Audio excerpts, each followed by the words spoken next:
We were only supposed to stop for gas until the man with no shoes knocked on our window. It was meant to be just another road trip.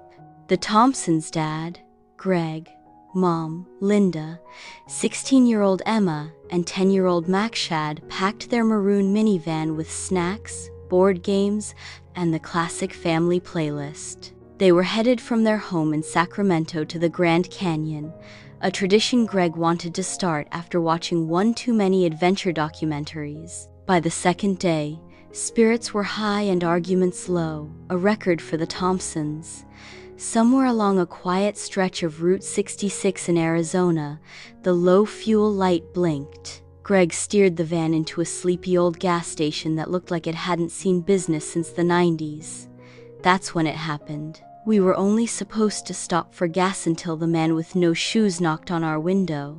He appeared suddenly, like he had stepped out of the desert heat itself, sunburned skin, dusty pants, wild gray hair, and no shoes. Emma let out a soft gasp. Max's eyes widened. Greg rolled down the window halfway. "Can I help you, sir?" The man smiled with cracked lips. "You've got the map, don't you?" Greg blinked. "Map?" The man leaned in. "The old paper one. You don't even know what's in your glove box, do you?" Linda frowned. "Is everything okay?" He nodded, slow and eerie. "Just follow the path. You'll find it."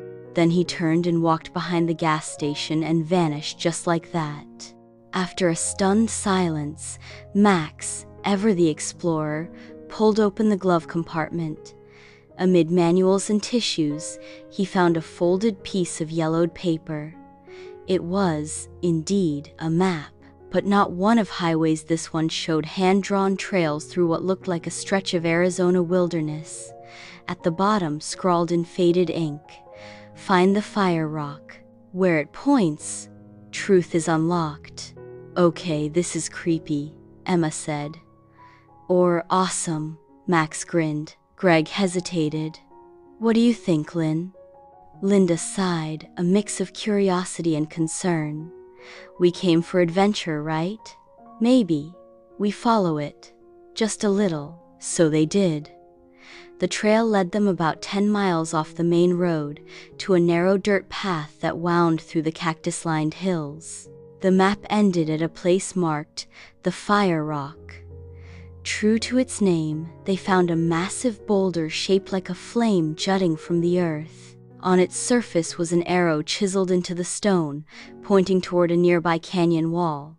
They climbed the hill it pointed to, sweaty and tired. Max found a loose patch of dirt and began to dig. Something metallic clinked. They all joined in, clearing rocks and sand until they uncovered a rusted old lockbox. Emma managed to pick the lock using a bobby pin. Inside was a single leather-bound journal and a bundle of letters wrapped in string. The journal belonged to a man named Elijah Grant, a traveler from 1923. The letters were unsent, addressed to a woman named Margaret, the love he had left behind. The last journal entry described how he buried the letters when he realized he couldn't return home after falling ill in the desert. His final words read, "If anyone finds this, tell her I never stopped loving her, and that this land wild, dangerous, beautiful is where I found my peace." Silence fell on the Thompsons. Emma wiped a tear. "We have to find out who they were." For the rest of the road trip, the Grand Canyon took a back seat. Using the name Elijah Grant, they searched online, digging into town archives and digital records. Emma messaged a local historical society, which confirmed that Elijah Grant had once lived in Winslow, Arizona. They even connected them to Margaret's granddaughter, Sarah. Sarah was in her 70s, and when she met the Thompsons 2 days later at a diner, her hands trembled as she held the letters. She had never met her grandmother's lost love, but she'd heard the story of a man who vanished on his way home from an expedition. Margaret had kept a photo of Elijah in a locket, worn even in old age. "These were her words now," Sarah said, tears glistening. "In a way, you've brought them both peace."